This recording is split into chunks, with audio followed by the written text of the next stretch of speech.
Bueno, muy buenas noches a todos y todas. Mi nombre es Oscar Alexis Narváez Capera, estudiante del programa Agronomía del curso de Microbiología de Suelos.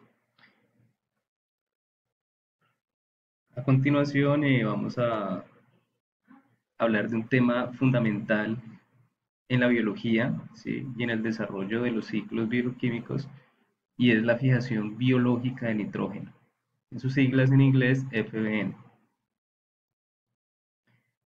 Pero primeramente vamos a tocar un poco el tema de cómo surge la fijación de nitrógeno en términos generales y pues precisamente la fijación de nitrógeno tiene muchas ventajas, dentro de ellas pues las proteínas, la creación de ácidos nucleicos y la generación de moléculas para el desarrollo de diferentes especies vegetales y especies animales.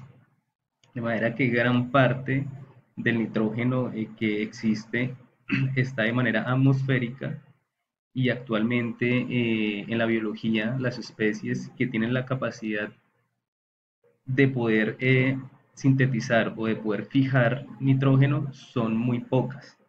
Actualmente las especies que tienen la capacidad de fijar son bacterias, que les hablaremos en un momento. No obstante, algunos estudios muestran también que eh, por medio de las tormentas eléctricas se puede romper esa molécula y se puede de alguna manera también fijar nitrógeno en el suelo. Entonces, básicamente es eso, y pues las ventajas, obviamente, en la evolución y en los procesos metabólicos de diferentes especies, pues son bastantes. De esta manera, entonces, decimos que la fijación biológica de nitrógeno, a partir del nitrógeno atmosférico que existe, se puede ver reflejado en tres grandes grupos de bacterias, ¿cierto? Esas bacterias, como podemos ver en la gráfica, acá voy a evidenciar también el flujograma que realicé, porque pues no se puede observar bien en la diapositiva. Podemos identificar esos tres grandes grupos, ¿sí? Eh, Uno de ellos son las bacterias filósferas, que se encuentran en gran parte en las hojas de algunas especies vegetales. Por otro lado, vemos las bacterias en la rizósfera, que es allí donde, según estudios recientes, hay diversidad y riqueza de especies de bacterias y hongos que pueden generar también estos procesos de fijación. Y por otro lado, tenemos las más de pronto reconocidas en términos culturales y en términos regionales, y son la rizobia en leguminosas, ¿sí? Que básicamente se simplifica en asociaciones simbióticas. Esto lo podemos ver especialmente en algunas especies de leguminosas, como, bueno, así, digamos, no sé, el iguá, el samán, que son especies que tienen esas condiciones y trabajan en simbiosis eh, con algunas especies de bacterias. Y este gran grupo de bacterias se denomina los Rhizobium. Rhizobium, pues quiere decir, el nombre nace a partir de la raíz que genera vida. Entonces, a partir de estos tres grupos, eh, se puede desarrollar el proceso siempre y cuando presenten unas condiciones específicas. Esas condiciones son anaeróbicas, aeróbicas y facultativas. Las anaeróbicas quiere decir que los procesos biológicos se pueden desarrollar en ausencia de oxígeno. Las aeróbicas quiere decir que se pueden dar con la presencia de oxígeno. Y facultativas es el proceso mediante el cual se pueden desarrollar utilizando las anaeróbicas y las aeróbicas. Eh, para que se dé de manera efectiva eh, la fijación con estos procesos, se requiere unas condiciones de humedad específicas, unas moléculas de oxígeno específicas y una materia orgánica en el espacio donde se desarrolle la fijación de nitrógeno. Eh, el equilibrio de las mismas puede generar que el proceso sea más eficiente o no sea tan eficiente en el tiempo. Después de que contamos con estas características específicas en un área determinada, entonces ya pasamos como tal a la fijación por medio de unas bacterias, a la fijación pues ya de nitrógeno, para decir que encontramos unos iones de amonificación, ¿verdad?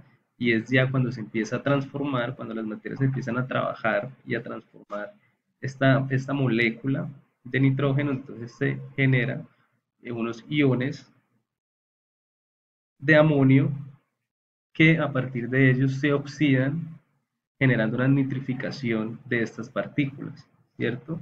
Que se denomina nitrito, perdón. Ya contando con el nitrito, que también lo desarrollan otro grupo determinado de bacterias dentro del mismo ciclo, entonces pasa nuevamente por un proceso de oxidación de reducción para generar el nitrato.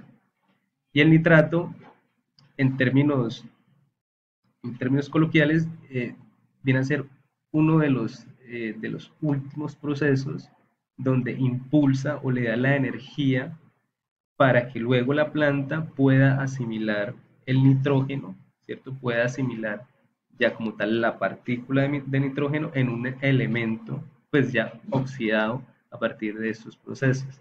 ¿Sí? Es donde pasamos de de la asimilación, de la fijación por medio de bacterias específicas a la asimilación de algunas plantas o de un grupo de plantas determinadas que estén en el ecosistema.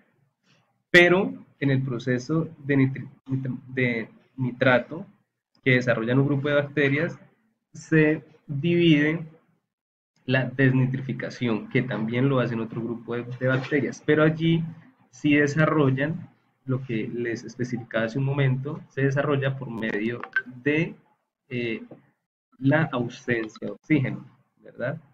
Y es ya cuando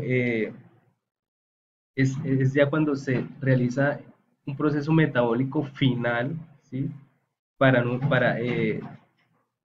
sacar parte de ese nitrógeno, parte de esa molécula de nitrógeno y que vuelva, se reintegra el ciclo del nitrógeno atmosférico, ¿verdad? Entonces esa parte se reintegra pues en el nitrógeno atmosférico. Sin embargo, en la asimilación que se realiza o que la realizan las plantas para ser absorbidas y que sea un elemento pues, de desarrollo y de crecimiento del tejido, los tejidos vasculares, por medio del xilema y el floema de las plantas, entonces nuevamente regresamos al ciclo eh, de los descomponedores, ¿verdad? Entonces, como sabemos, pues hay plantas, bueno, hay especies vegetales que son herbívoras y consumirán ese determinado grupo de plantas. Finalmente, seguiremos con el ciclo donde los descomponedores, que conocemos que son hongos, bacterias, nuevamente a transformar esa materia orgánica que se generó y reincorporarlo en el ciclo del nitrógeno. Y se continúa con, nuevamente les decía, la amonificación, que es ya cuando se empieza a hacer el proceso de transformación de la materia orgánica y de la absorción pues de este elemento. Entonces, básicamente, este es el contenido que les preparé para la exposición de la fijación biológica del nitrógeno, ¿cierto? A partir de una serie de elementos y de especies bacterianas que existen en el suelo y que existen en las plantas. Y finalmente, como conclusión, podemos determinar que el ciclo del nitrógeno es uno de los ciclos más importantes, ¿verdad? Para el desarrollo y crecimiento de algunas especies vegetales y para que se mantenga la oxidación, ¿sí? La retención y la oxigenación de los suelos, para que se integre a partir de este ciclo, se integren otros ciclos biogeoquímicos de la cadena que conforman la bioquímica pues, de estas especies vegetales. Entonces, básicamente es eso. Muchas gracias a todos y todas.